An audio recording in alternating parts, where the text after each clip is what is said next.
Assalamualaikum warahmatullahi wabarakatuh. Alhamdulillahirabbil alamin. Kita bisa bertemu kembali walaupun tidak langsung dengan tatap muka. Semoga kalian yang ada di rumah dan saya yang ada di sini semoga selalu diberi kesehatan, bisa nanti bertemu kembali dalam keadaan sehat, dalam pembelajaran tatap muka yang secara terus-menerus. Ya, semoga saja corona ini bisa hilang. Alhamdulillah, moga-moga wae.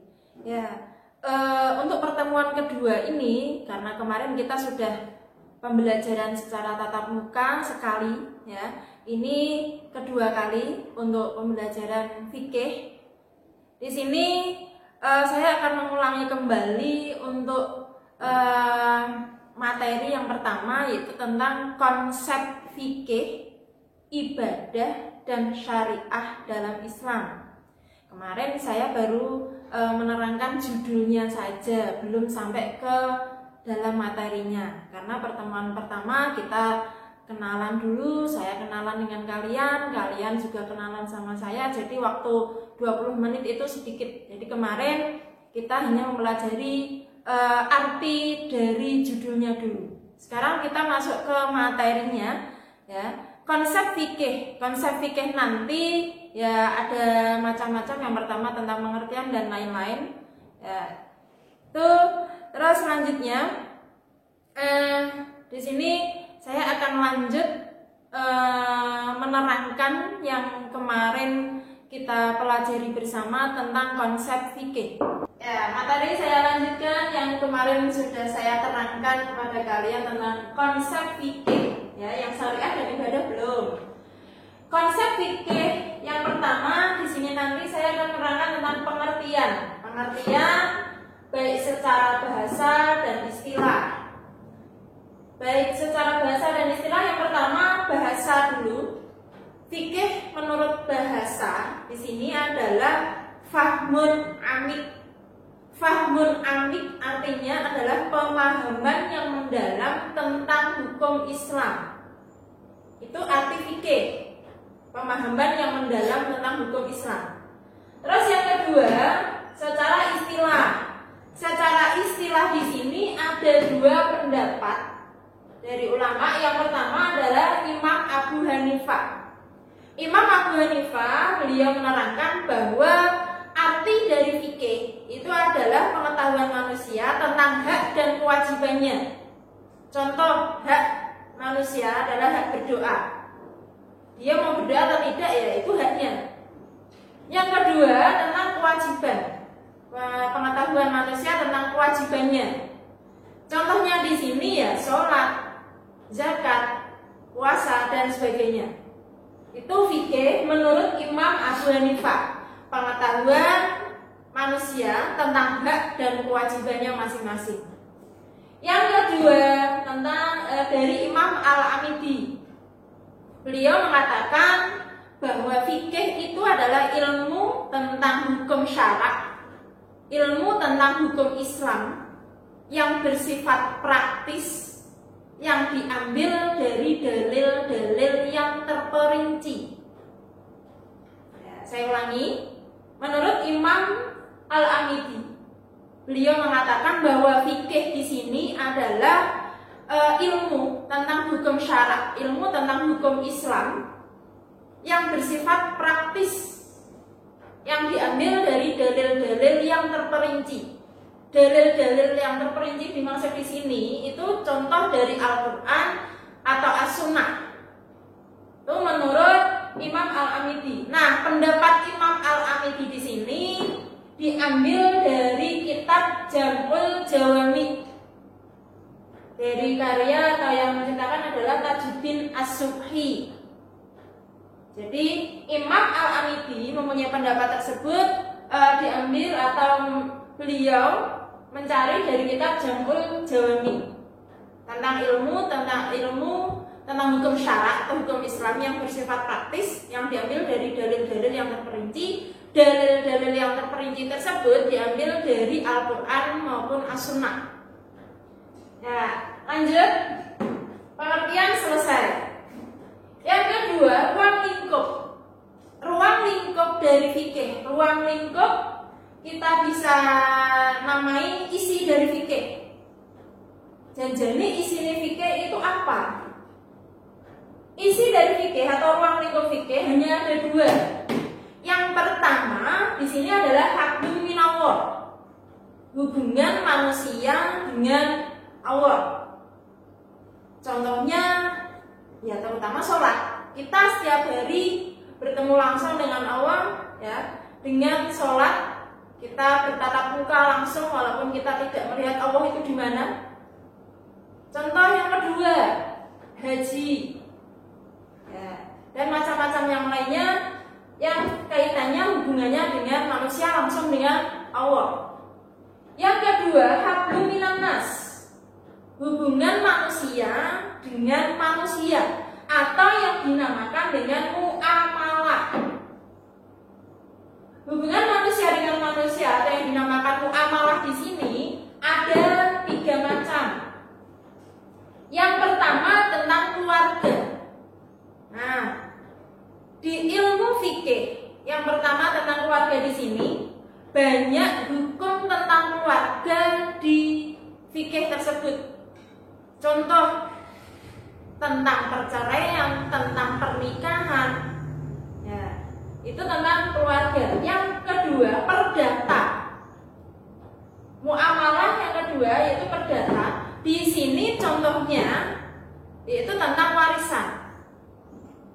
Warisan juga diterangkan dalam fikih. Tidak asal anak pertama dapat tanah di sana, anak kedua dapat di sampingnya, dan anak terakhir di orang tua. Ya kalau seperti itu nggak masalah. Tapi di Al-Quran sudah diterangkan tentang warisan berapa bagian masing-masing. Itu perdata. Nanti kita pelajari di kelas 2. Yang ketiga tentang perekonomian.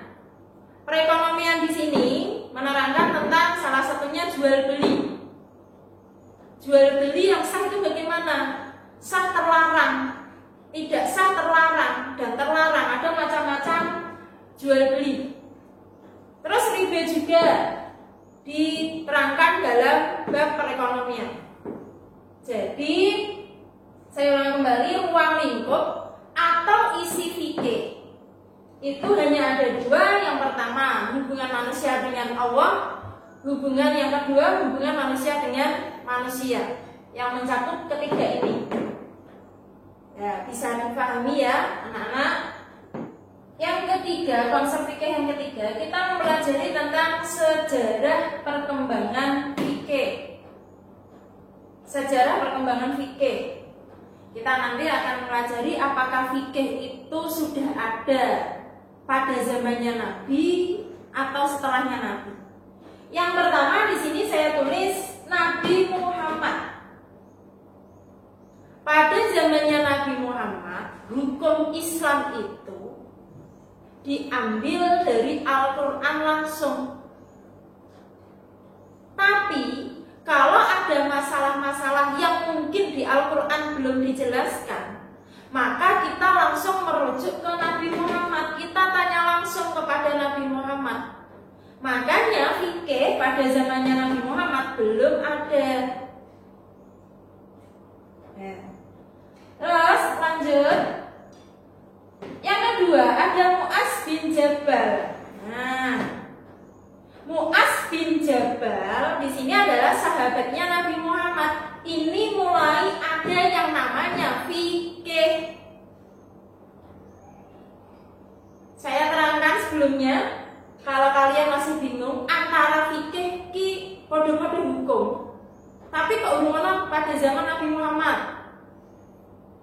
Ya karena fikih ya itu ada campur tangan manusia. Terus kalau yang ada di Al-Quran namanya syariah, hukumnya sudah pasti. Kalau fikih ya ada pada zamannya Nabi Muhammad, tapi pas ini yang sahabat namanya Mu'az bin Jabal. Sahabatnya Nabi dibolehkan untuk berijtihad oleh Nabi Muhammad. Kenapa? Mu'az bin Jabal diutus Nabi Muhammad ke negeri Yaman. Ke negeri Yaman karena ada tugas khusus. Karena Yaman ini kotanya jauh dari Saudi Arabia atau kotanya Nabi Muhammad, maka Nabi Muhammad membolehkan Mu'az bin Jabal ketika di Yaman ada masalah. Karena zaman dulu belum ada HP ya. Kalau sekarang kan langsung telepon, oh ini ada masalah, bagaimana solusinya Nabi Muhammad. Kalau zaman dulu ada HP gampang. Tapi dulu ya nggak ada komunikasi apa-apa kecuali ketemu langsung. Padahal kota Yaman sama Mekah itu jauh. Makanya diawali fikih itu diawali dari Mu'az bin Jabal, sahabatnya Nabi Muhammad, ketika beliau diutus ke Yaman. Dipeseni oleh Nabi, kamu boleh berijtihad ketika ada masalah di kota tersebut, daripada kalau kamu pulang itu jauh. Ijtihad itu apa? Ijtihad itu adalah mengeluarkan hukum dengan akal pikirannya. Tapi mengeluarkan hukum dengan akal pikirannya yura terus hukumnya dari masalah ini langsung hukumnya wajib, tidak, ada syaratnya masing-masing. Nah itu namanya ijtihad. Ya, nih Mu'az bin Jabal ini mulai ijtihad pertama. Lanjut setelah Rasul wafat. Nah ini baru mulai lagi fikih. Setelah Rasul wafat kan sudah tidak ada lagi yang ditanyai itu siapa. Karena dulu kalau tidak merujuk ke Al-Quran ya Nabi langsung, atau yang namanya as-sunnah. As-sunnah itu perkataan perbuatan Nabi. Setelah Rasulullah wafat, di sini mulai bagaimana hukum itu didapat. Karena tadinya kalau ada masalah, kalau kita tidak merujuk ke Al-Quran dan as-sunnah langsung, ya kita langsung ke Nabi Muhammad. Sekarang Nabi Muhammad sudah wafat. Akhirnya ini ada Khulafaur Rasyidin atau Khalifah 4. Khulafaur Rasyidin artinya adalah khalifah, para pemimpin yang bijaksana. Khalifah 4 di sini yang pertama adalah Abu Bakar, Umar, Utsman, Ali. Nah, setelah Rasulullah wafat, keempat khalifah ini ketika ada masalah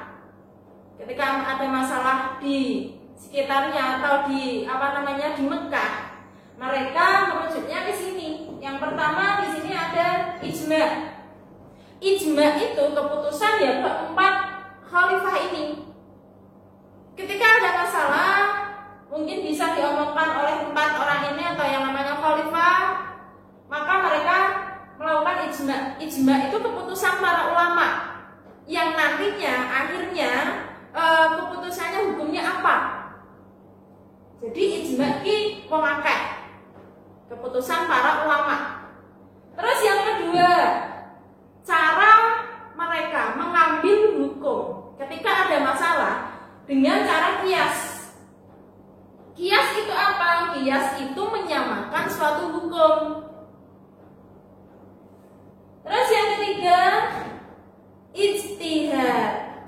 Nah, ijtihad di sini yang tadi sudah saya jelaskan, ijtihad adalah mengambil hukum dengan akal pikirannya melalui dalil-dalil yang terperinci. Jadi ada beberapa dalil dari Al-Quran, dari kitab apapun, atau dari hasil ijma ini kita pelajari ya. Orang yang berijtihad namanya mujtahid. Orang yang berijtihad namanya mujtahid, ya. Mereka ketika sedang mempelajari dari dalil Al-Quran dan kitab dari hasil ijma mengeluarkan hukum. Nah, itu bisa dari satu khalifah masing-masing. Jadi mereka setelah Rasulullah wafat, karena sudah tidak ada rujukan lagi ketika ada masalah saya tanya siapa, maka mereka dengan cara seperti ini, dengan ijma, keputusan dari khalifah tadi. Yang kedua dengan cara kias, Dan yang ketiga dengan cara berijtihad, yang akhirnya nanti mereka menghasilkan satu hukum untuk semuanya. Itu beberapa peta konsep dari fikih. Ya, ini selesai semua tentang keterangan tentang fikih. Yang pertama tadi tentang pengertian secara bahasa dan istilahnya apa tadi. Terus yang kedua ruang lingkup. Ruang lingkup isinya fikih hanya ada dua. Terus yang terakhir adalah sejarah perkembangan fikih. Ya, sejarah perkembangan fikih lebih lanjutnya kamu pelajari yang ada di LKS. Nanti ketika kita ada jadwal tatap muka, saya jelaskan kembali apabila ada yang belum jelas tentang sejarah perkembangan fikih. Ya, sekian, terima kasih dari saya. Sebelumnya saya akan kasih tugas kepada kalian kelas 10 unggulan, IPA unggulan, IPA reguler, dan 10 IPS. Untuk mata pelajaran fikih ada satu tugas yang nanti dikumpulkan ketika ada jadwal masuk. Harus dikumpulkan. Kalau tidak bawa, pulang dulu ambil. Maksudnya peleke ya. Ya, tugasnya satu saja, tugasnya yaitu rangkuman tentang sejarah perkembangan fikih. Rangkuman tentang sejarah perkembangan fikih. Ya, hanya itu satu saja tugasnya. Semoga bisa diselesaikan dengan baik. Saya akhiri, mohon maaf apabila ada salah kata. Wassalamualaikum warahmatullahi wabarakatuh.